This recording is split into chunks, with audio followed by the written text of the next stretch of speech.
Hello tout le monde, j'espère que vous allez bien. Pour ceux et celles qui ne me connaissent pas, je suis Capucinette et je parle de livres sur internet. Comme vous l'avez vu dans le titre de la vidéo, j'ai fêté mes 6 ans en tant que Capucinette hier le 17 octobre 2024.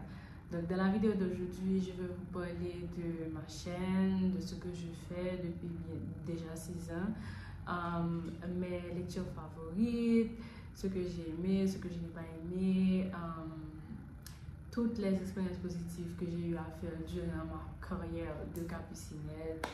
Et voilà, c'est ça. Donc, asseyez-vous confortablement. On va discuter en gros et en détail de la vie de Capucinette durant ces 6 dernières années.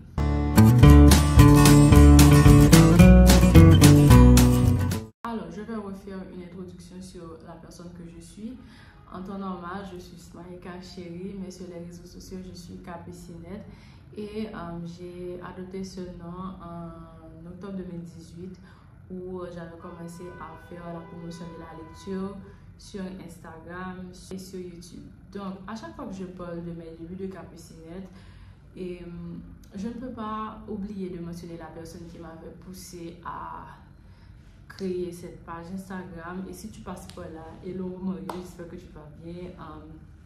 On ne se parle plus, mais c'est lui qui m'a poussé à créer ma page Instagram parce qu'avant je savais poster, je savais publier des petites vidéos sur WhatsApp et vous savez WhatsApp ça prend, comme si je suis obligée de couper les vidéos à chaque fois, etc. Je savais poster mes avis de lecture sur mes statuts WhatsApp et il m'avait demandé, il m'avait dit un jour, pourquoi pas juste faire une page Instagram comme ça au caractère plus ou moins, etc. Donc au début je ne voulais pas du tout être connue ni quoi que ce soit, je voulais seulement documenter mes lectures, les mettre quelque part, etc. Et même au début, j'étais très, comme tu as dit ça, self-conscious. Je ne mettais pas mon visage et la seule fois, je pense que j'avais créé la page en octobre 2018, je postais seulement des livres. En février 2019, pour la première fois, j'avais décidé d'afficher mon visage. Et en même temps que j'ai décidé d'afficher mon visage, j'avais commencé aussi à parler beaucoup plus de moi, parler de la lecture, etc. Et en même temps, durant mes débuts, en fait, ce qui m'a aussi poussé à créer Capucinette, c'est que je travaillais dans une maison d'édition et mon travail, c'était de rencontrer des directeurs d'école tous les jours et de les inciter à installer des bibliothèques dans les écoles et à faire la promotion de la lecture, les encourager à leur montrer l'importance de la lecture, surtout chez les enfants. Et je me suis dit que, you know what, I really love to do that. Et ce serait bien que je continue à faire la même chose. Donc, de là étant, Capucinette est devenu ce que c'est là maintenant. Là maintenant, je ne suis pas seulement créatrice de contenu littéraire, je travaille avec des maisons d'édition. Je fais des vidéos sur YouTube, je fais des vidéos sur TikTok. Je fais des émissions littéraires et j'ai un club de lecture, les avec Capucinette, et j'ai aussi une librairie en ligne qui s'appelle Mon Livre Store. Au début, c'était très difficile lorsque j'avais enfin décidé comme si je m'étais fait dire que bon, dis-le, une page Instagram privée de Capucine 14. J'avais décidé d'éliminer cette page Instagram là tout simplement pour faire Capucinette. Mais avant, je ne m'appelais pas Capucinette, je m'appelais Pourquoi 509. Et après, je voulais un nom qui soit plus, comme je dis ça, j'ai besoin d'un nom que mon a songé plus. Donc c'est ça que je choisi faire et relire Capucinette. Au début, ça n'a pas été facile du tout parce que pas de grand monde qui était contacté les Bookstagram en Haïti, donc c'était surtout dans les pays, en France, aux États-Unis, au Canada. En Haïti, il n'y avait pas vraiment beaucoup de personnes qui faisaient ça. Et la seule fille que je connaissais à l'époque qui faisait ça s'appelle Daphrids. Donc c'est elle qui faisait ça à l'époque et puis je suis venue, pas vraiment connaître le monde, c'était elle surtout que je savais qui faisait ça lorsque j'avais commencé avec la création de contenu littéraire. C'était très difficile parce que c'est pas, dans nos pays, pas vraiment un peu de monde qui gagne intérêt à la lecture. Donc ça m'a pris du temps pour créer cette communauté là que vous voyez là, Capucinette. Ça m'a pris beaucoup de temps et là, je suis fière de mon parcours jusqu'à présent avec Capucinette. bien que, moi, parler de ça en détail, il y a eu des hauts et il y a eu beaucoup de bas. Durant Capucinette, il y a eu de bons moments. Et parmi les bons moments, je pense que mes moments favoris ont été surtout ma première édition de chasse aux livres que j'avais organisée avec Livre Solidaire Haïti. Et la deuxième activité favorite que j'ai eu à faire, c'était le swap livresque. Cette activité où des lecteurs se rencontrent, se font des amis et à la fin s'offrent des cadeaux de lecture, etc. C'est surtout ça. Et j'ai pris plaisir à créer des activités pour permettre aux lecteurs de se rencontrer et parce que c'était ça le but, hein, la promotion de la lecture le plus que possible, un petit peu partout. Et grâce à ce que je fais aussi, j'ai rencontré des personnes qui, pas forcément étaient dans le domaine lecture, etc. Mais je me suis fait aussi des amis, quelque chose que je ne pensais pas c'était possible du tout parce que je me rappelle que question amitié, je ne suis pas trop correct, je ne suis pas trop en forme dans ce sens. Like, it's really difficult for me to have friends. Et l'homme gagne, I'm always self-conscious about myself. Et c'est très compliqué pour m'expliquer à quel point comme si relation même avec amitié, c'est très bizarre. Even if je veux toujours avoir des amis, je veux toujours avoir des personnes à qui sur qui compter, mais au final je me demande si, I don't know, des fois je connais ma pensée. Et si par exemple moi-même je suis vos amis pour moi, ou du moins est-ce que la personne aime vraiment mon amitié, you know, bref, ça c'est un autre chapitre qui n'a aucun rapport avec Capucinette. Et le fait que je n'avais pas vraiment beaucoup d'amis proches à l'époque, les livres étaient mes seuls amis, donc ils étaient là avec moi et ils sont toujours là avec moi d'ailleurs. À chaque fois que je me sens seule, je vais vers mes livres parce qu'ils sont toujours là, bon temps, mauvais temps, et ils ne me jugent pas. Et c'est ça en fait. Après ça, pour les obstacles que j'ai eu dans Capucinette, il y en a eu tellement que il passait, en fait, à plusieurs reprises, j'avais voulu laisser tomber. Ma clé avec nous sur ça, à plusieurs reprises, j'avais voulu laisser tomber pour me dire juste pas avec Capucinette encore, just like tout court, sans que personne ne me connaisse, pas personne ne me connaisse qui ça m'a fait, qui côté mieux, je juste voulais venir invisible et juste continuer les livres moi dans l'ombre, etc. Mais à chaque fois, je ne connais pas qui poussait, était plus. Et la première chose, c'est déjà la situation de mon pays, Haïti. Je suis toujours en Haïti, je vis là et c'est très compliqué de vivre là-bas. Et très compliqué aussi dans le sens que les activités que j'aurais aimé faire, ils viennent vraiment difficiles pour moi de faire. Et des fois, les activités que j'arrive à faire, ils ont mal passé. Par exemple, j'avais commencé avec le swap livresque, je pense, en 2019.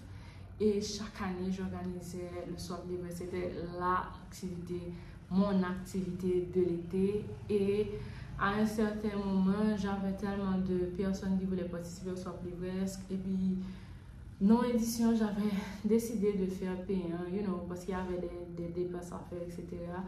Et puis, pour moi, je n'étais juste pas intéressée encore. Et swap livresque, là, juste gratuit. Et je n'ai pas envie de refaire le swap. Je pense que c'est un souvenir que j'ai eu, you know, une activité qui te fait un plaisir, qui te fait l'autre monde rencontrer l'autre monde. That's it. Je ne pas croire que je préfère un genre d'activité encore comme ça. Et yeah, ça c'est une flop. Capucinette, moi, surtout une activité que j'étais vraiment prendre à cœur et je sois les gâter comme ça. Et puis, what else? Autre chose, il y a des activités aussi que j'essaie de faire, il m'a passé, ça me décourage. Récemment, là, j'avais fait une retraite littéraire et au début, il y avait beaucoup de personnes qui étaient intéressées. Et puis, à la fin, c'est nous 6 seulement qui dans la retraite là. Et puis, j'avais prévu de faire une autre retraite en novembre. Il y avait un groupe de personnes qui m'avaient donné leur parole qu'ils allaient participer, qui avaient rempli le formulaire et tout. Et à la dernière minute, mon a décidé de dire qu'il n'a pas participé encore. Donc, du coup, une retraite qui est supposée se faire en novembre, je me retrouve dans l'obligation d'annuler. Et après ça, je n'ai plus envie de faire quelle que soit l'activité qui a rapport à Capucinette.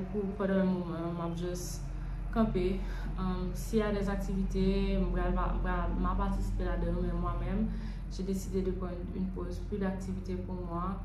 Je vais seulement me concentrer sur mon club de lecture, qui est une autre chose encore, parce que club de lecture là vient un paquet de monde là-dedans et ancien membre presque pas venir encore, soit pas connaître parce que vient trop monde ou bien club n'a pas intéressé encore, donc c'est devenu difficile aussi de gérer un club de lecture avec autant de personnes. Et la raison pour laquelle j'ai décidé d'arrêter les inscriptions pour le moment, je ne vais pas prendre un nouveau monde, juste essayer de voir si je un petit groupe ça que je gagne et puis tout à l'heure. Un petit groupe ça que je gagne. Et puis focus sur autre chose, comme si focus sur Capucinette, sur moi, sur ma vie, pas connaître, continuer à faire ce que je fais sans me. Comme tu as dit ça, j'ai une fâcheuse habitude à me donner à 110% de tout ce que je fais et à chaque fois, c'est moi qui paye frère sur le point de vue mental. Et je peux dire que ces derniers temps, Capucinette vraiment a un impact sur santé mentale parce qu'il y avait des réflexions que je ne savais pas faire avant, que je n'arrête pas de faire et j'ai décidé de prendre du recul par rapport à tout ça. Je suis toujours Capucinette, mais à certaines choses, je vais prendre du recul. En plus de ça, j'ai aussi appris qu'il y a des personnes qui ne m'aiment pas. Et je me demande pourquoi. Mais il y a des personnes qui, soit ils n'ont pas aimé, ça m'a fait, ou du moins, c'est pas même en général. Ou du moins, il y a aussi des personnes qui essaient, comme tu as dit ça, prendre pour une sorte de concurrence alors qu'il n'y a aucun moyen, comme s'il y a aucune, comme tu as dit ça, pas une concurrence qui vous fait à faire, parce que nous tout à fait même bagarre là, nous tout à fait promotion de la lecture, etc. I don't see the point de faire de concurrence, qui est-ce qui est populaire, etc. Bref, si c'est pour moi, nous mettre populaire, je n'ai pas besoin de populaire, je n'ai pas besoin de ça, merci beaucoup. D'ailleurs, la popularité apporte beaucoup de problèmes, et c'est un problème que je n'ai pas besoin, comme si on n'a pas besoin, parce que ça m'a fait, etc. Je fais juste ce que je fais, et je m'en fiche. Et ce que je sais faire aussi, ces derniers temps, je suis moins active sur Instagram, mais je sais seulement utiliser Instagram pour publier mes avis de lecture et des stories. Et puis, je vais mal vérifier qui ça sur Instagram, qui d'autre qui gagne juste avis de lecture, moi, poste une story, le capable, et puis juste à faire le bagage. J'ai le blog, les avis de Capucinette qui est toujours là. J'utilise toujours, que j'écris de temps en temps là-dedans. Et puis, je suis la plus active sur WhatsApp pour moi qui gagne numéro Capucinette moyen. Et puis, en plus de ça, j'ai ma librairie en ligne qui s'appelle Mon Livre Bookstore. Et c'est une librairie qui offre des livres récents à vendre. Et ce sont des livres qui sont neufs, donc a little bit pricey. Des livres qui sont sortis en 2024. Donc, je besoin de dire à quel point qui est comme si pour le cas élevé pour certains. Mais bon, je tiens bon avec la librairie jusqu'à présent et je compte tenir bon toujours. Et c'est ça, en fait. Durant ces 6 dernières années, mes goûts en lecture ont évolué. Avant, je lisais seulement la young adult. Et après avoir rencontré le père de quelqu'un que je connais, qui m'a fait faire la connaissance, de Mikhail Omram-Ivanov. Et après avoir lu Mikhail Omram-Ivanov, je me suis rendu compte que j'aime beaucoup les livres qui sont centrés sur la spiritualité, qui nous offrent, qui nous font réfléchir sur l'autour de nous, sur le sens de la vie, sur le sens de notre existence. Et presque pas de young adult encore, bon, 6 ans, c'est beaucoup, hein. Et je ne peux pas parler de young adult encore, donc mes goûts en lecture ont beaucoup changé. Maintenant, je lis surtout les livres sur la spiritualité, les mangas horreur comme Junjito, je lis toujours les livres d'épouvante. Je lis aussi la fiction littéraire et c'est aussi romance. Emily. Donc, c'est ça. Je n'aime toujours pas les poésies, donc c'est bien perdu. Je ne parle pas de poésie du tout. Par contre, quelle est ma première poésie? Peut-être lorsque j'aurai 50 ans ou 90 ans, j'aimerais la poésie, mais pour le moment, I still don't like poetry. Et pour les livres que j'ai appréciés, nous allons toujours aller sur la chaîne YouTube pour voir qui livre que je aimé, qui livre que je pas aimé. qui livre que moi recommandé du tout. Petite partie de la vidéo, j'aimerais remercier tous ceux et celles qui me suivent Capucinette depuis 2018. Merci de faire partie de cette communauté parce que sans vous, je dis là. Et je ne tape déjà, donc c'est vraiment grâce à vous si je suis là toujours sur Instagram, sur YouTube, sur WhatsApp à faire ce que je fais. Merci à tous les membres du club de lecture qui sont là et les membres qui viennent d'intégrer le club de lecture. Merci à vous. Parce que sans vous, qu'est-ce que je souhaite pour les prochaines années à venir? I don't know. Je ne sais pas. Je préfère ne pas parler à ce sujet. Je ne sais pas ce que l'avenir me réserve. Comme je vous l'ai dit, la création de contenu littéraire est difficile pour moi. Et avant, je trouvais ça beaucoup plus fun. Maintenant, je travaille au rythme de mes humeurs. Des fois, je suis de bonne humeur, je peux créer du contenu. Des fois, je ne suis pas de bonne humeur, dans le sens que je suis vraiment down. Et ça m'arrive beaucoup ces derniers temps où ça ne va pas du tout. Je ne sais pas. Qui ça va bien pour l'avenir. On parlait de 2025. Je ne sais pas ce qu'il y aura en 2025. Je ne sais pas ce que je vais faire comme activité, puisque je vous l'ai dit, je décide de m'arrêter, de faire une pause sur les activités que j'ai à faire, que je promets de faire, etc. Bon, peut-être que s'il y a des écoles qui veulent que j'anime des conférences, je le ferai, mais en tant qu'activité, comme ça, parler de mode littéraire, etc., je prends une pause et je vais essayer de rester low-key pendant un moment. Je vais continuer à lire, à donner mes avis de lecture et pour le reste, viendra après. J'ai beaucoup grandi durant ces 6 dernières années. Mes réflexions ne sont plus les mêmes. Je vois le monde autrement et j'espère que vous aussi. J'espère que vous voyez le monde autrement aussi. Donc c'est ça, pour les 6 ans. Je suis satisfaite de mon parcours parce que je suis consciente d'avoir fait beaucoup de bien dans la communauté en Haïti, surtout en ce qui a rapport à la lecture. Je suis tout simplement reconnaissante pour tout ça, reconnaissante d'avoir pu faire tout ça, etc. J'espère vraiment qu'à l'avenir, j'aurai à influencer beaucoup plus de gens en ce qui a rapport à la lecture. J'espère aussi mon projet d'encourager la lecture le plus que possible dans tous les 10 départements du pays se réalisera, même si c'est pas pour bientôt. Mais c'est ça, en fait.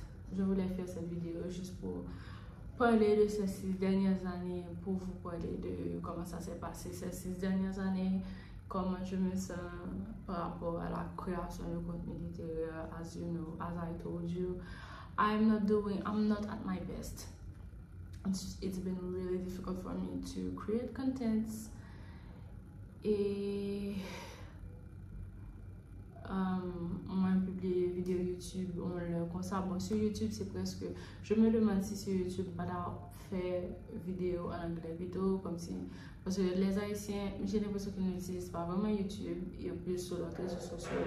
Je me demande si on va faire vidéo en anglais, peut-être m'atteindre l'autre monde. De toute façon, je lis des livres en anglais. Et puis sur Instagram, sur TikTok, on juste parler d'autres langues français. Je suis toujours en train de réfléchir parce que, I don't know, je suis toujours en train de réfléchir sur ça en tout cas. Si nous arrivons à faire une vidéo, merci d'avoir regardé la vidéo. J'espère que je ne vous ai pas trop attristé avec toutes ces histoires que je viens de vous raconter. J'espère que cette vidéo vous a plu et si vous voulez me suivre davantage, je suis la plus active sur Instagram sous le nom de Capucinette. Du moins, vous pouvez vérifier les liens qui se trouvent en bio et pour avoir plus de détails sur moi, pour entrer en contact avec moi, etc. Donc, c'est ce que je vous dis. Merci d'avoir regardé la vidéo. Je vous donne rendez-vous une autre fois pour une prochaine vidéo. Au revoir.